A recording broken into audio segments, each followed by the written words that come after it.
সীমান্তবর্তী এলাকায় বেআইনি অস্ত্র অপরাধমূলক কর্মকাণ্ড দমনে ফের বড়সড় সাফল্য পেল শামশেরগঞ্জ থানার পুলিশ। গোপন সূত্রে পাওয়া খবরের ভিত্তিতে অভিযান চালিয়ে একটি আগ্নেয়াস্ত্র ও 1 রাউন্ড তাজা গুলিসহ জাকির হোসেন নামে এক যুবককে গ্রেপ্তার করেছে পুলিশ।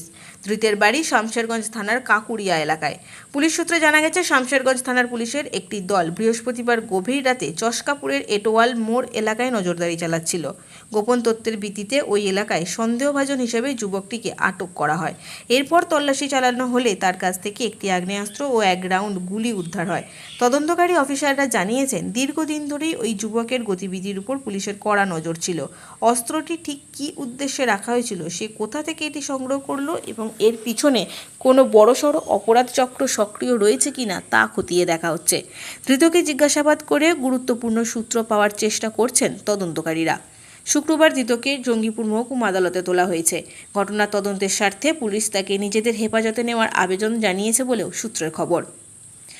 শামশেরগঞ্জ থানার পুলিশ সম্প্রতি মাদক উদ্ধার, গরু পাচার রোধ ও অবৈধ লটারি চক্রের পর্দাফাশ সহ একাধিক ক্ষেত্রে সাফল্য পেয়েছে। এই আগ্নেয়াস্ত্র উদ্ধারের ঘটনা পুলিশের সেই সক্রিয় ভূমিকারই আরও একটি দৃষ্টান্ত। এলাকাবাসীর মতে, পুলিশের এই ধারাবাহিক অভিযান সীমান্তবর্তী এলাকায় নিরাপত্তার বাতাবরণ আরও জোরদার করেছে। পুলিশ আশাবাদী, এই গ্রেপ্তারের সূত্র ধরে বেআইনি অস্ত্র কারবারের জাল ছিন্ন করা সম্ভব হবে।